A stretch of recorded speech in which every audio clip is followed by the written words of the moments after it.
All right, buckle up, everybody, because this deep dive is going to be stratospheric. We're talking SpaceX, Starship, and that wild test flight where they snatched a rocket booster out of the sky with what's basically a giant robot claw. It's got everyone talking, and for good reason. Yeah, I mean, when I first saw it, I thought it had to be CGI, catch a rocket, with giant chopsticks. You're kidding me. Sounds pretty wild when you put it like that, but that's SpaceX for you. They just think differently. But it's not just about being flashy, right? I mean, there's a method to the madness. Absolutely. It all comes down to their philosophy of rapid iteration and data collection. They're comfortable with taking these seemingly audacious risks because they know that every test, whether it goes perfectly or not, provides valuable information. Which kind of explains why they were so nonchalant about the possibility of the booster splashing down in the ocean. Remember that. They made it sound like an afterthought. That's right. They embrace risk, but in a calculated way. They've built a company culture that sees failure not as the opposite of success, but as a stepping stone to it. Each explosion, each near miss, it all feeds back into their design process, allowing them to achieve things that others haven't. So let's break down this test flight for folks who might not be familiar with Starship. It's actually a two-part system, right? You got it. You have the Starship spacecraft, which is designed for crew and cargo, and then you have the Behemoth, the super heavy booster that gives Starship that initial push to break free of Earth's gravity. So are you saying the booster's like the heavy lifter, the one doing the real grunt work of getting us off this rock? You could say that, yeah. Imagine you're climbing Mount Everest. The booster is like your Sherpa, carrying the heavy load at the start of the climb. Makes sense. And in this case, it's the super heavy booster that stole the show with its historic landing. So walk us through it. The booster separates after launch, and then what? Does it just make a U-turn and head back to Texas? Essentially, yes. But we're talking about an incredible feat of engineering here. This thing is coming back to Earth at thousands of miles per hour, and they have to use a combination of atmospheric drag and those Raptor engines to slow it down for a controlled descent. Raptor engines. Remind me those are. Methane-fueled engines designed by, you guessed it, SpaceX, specifically for Starship. They're known for their sheer power and efficiency, which is what allows for these crazy maneuvers.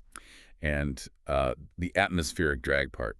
Sorry, could you break that down for me? Like, how do you use the atmosphere to slow down something coming in that hot? It's all about physics. As the booster re-enters Earth's atmosphere, it collides with air molecules, creating friction.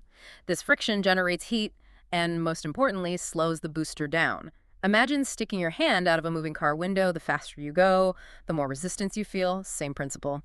So basically the atmosphere acts like a giant brake. Gotcha. But even with all those tools, it still feels like they're trying to land a plane on a tightrope. Talk about nerve-wracking. What's going on in mission control during all this? Picture this.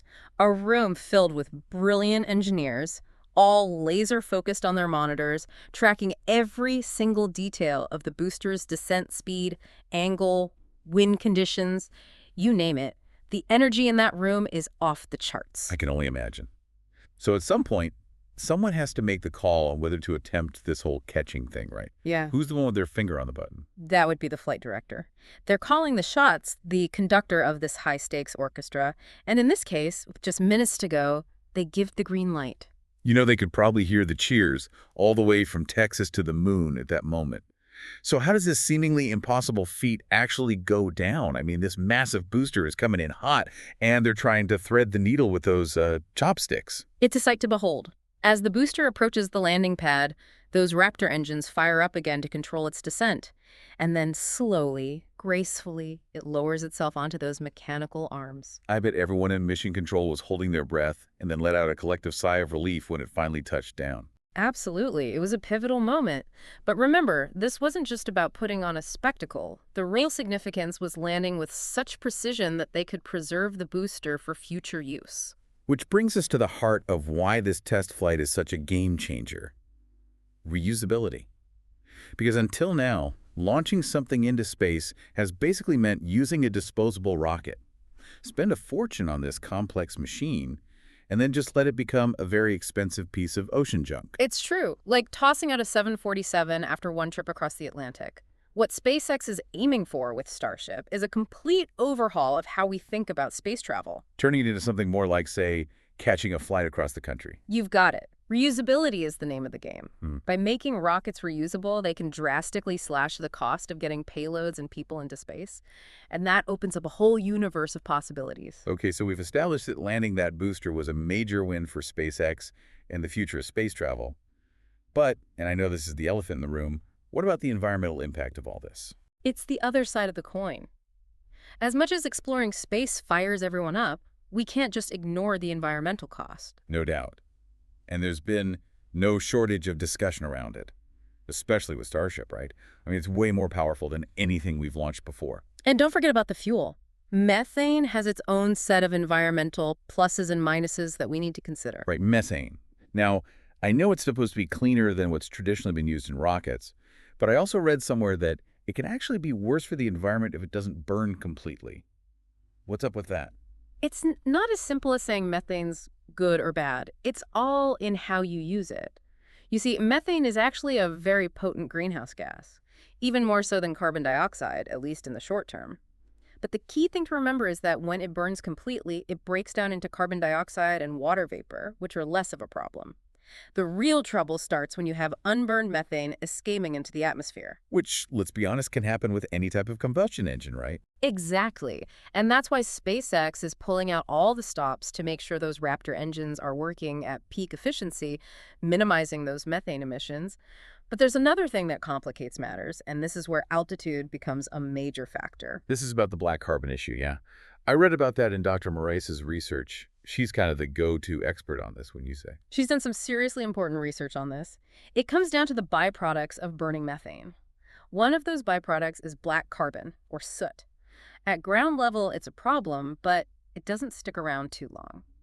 But when you release black carbon at high altitudes, like rockets do, well, that changes things. Like it gets stuck up there, right? And because it's so good at absorbing sunlight and trapping heat. It's like wrapping the Earth in a thin blanket. It can have a pretty significant warming effect on the climate. And that's what has Dr. Moraes and other scientists concerned, especially with the potential for more frequent launches in the coming years. So we're kind of stuck between a rock and a hard place, aren't we? We want to explore space, push the boundaries, but we also have a responsibility to protect our home planet. That's the million-dollar question. There's no easy answer.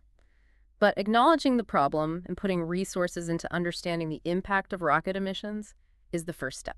And hopefully finding ways to reduce those impacts. It would be a shame to achieve this incredible dream of space travel, only to realize we've put our own planet at risk in the process. Couldn't agree more. And it's not just about rocket emissions either. We also have to think about space debris, the potential disruption of delicate ecosystems. Oh, right, like the sensitive habitat around the Boca Chica launch site. Talk about a complex issue with high stakes for everyone. But let's shift gears for a minute and talk about another big player in this space race. NASA. They've got their own lunar ambitions, and they're hitching a ride on Starship to get there. That's right. NASA's chosen SpaceX's Starship as the lander for their Artemis III mission. The goal? Get humans back on the moon by 2026. 2026. That's practically right around the corner, considering how much work still needs to be done. Is SpaceX even on track to meet that deadline? It's an incredibly ambitious timeline, no doubt about it. There's a lot that has to go right and quickly. We have the technical hurdles, of course, but then there are the regulatory ones. And this is where things get interesting with the FAA. Ah, yes, the FAA. There's been some tension there, hasn't there? Something about fines and SpaceX not exactly playing by the rules. There has been a bit of friction, yes. The FAA, understandably, plays a crucial role in regulating commercial space launches, making sure everything's done safely and responsibly.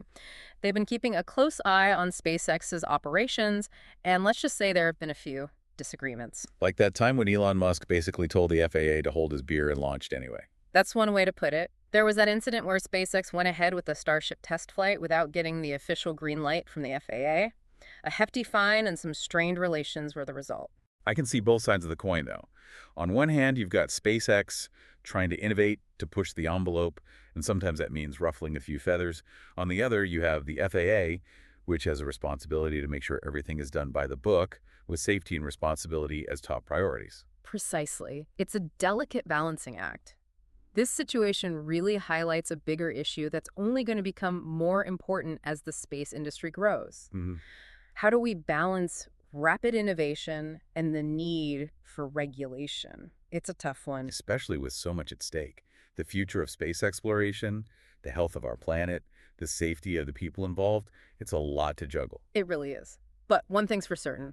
This Starship test flight has definitely launched us into a whole new era. No kidding, it's exhilarating and a little daunting all at the same time to think about what the future holds. Ah, It really does feel like we're on the verge of something, well, huge. I mean, space exploration is just moving at warp speed these days. Tell me about it. We're living in a pretty remarkable time, and this Starship test, well, that booster landing, talk about a visual. It really drives home how quickly things are changing. Yeah, I mean, for a minute there, I swear I was watching a sci-fi movie. Mm. The whole thing was just so, I don't know, audacious, but they pulled it off. Mm. And like you said, this is just one small piece of a much bigger ambition. It's kind of mind-blowing. It's what happens when you take bold ideas and then hand them over to some seriously smart engineers. And don't forget what we were talking about earlier, that whole SpaceX thing about iteration. This test, it wasn't just a one-off. It was years of trial and error, of pushing the limits, and honestly learning as much from the things that didn't work as the things that did. And that's what has them in a position to turn space travel, as we know it, totally on its head, right? right. Reusable rockets, regular trips to Mars, people living on the moon. We're not just talking about sci-fi anymore. We're getting closer all the time. And the further we go, the more we realize how much we don't know.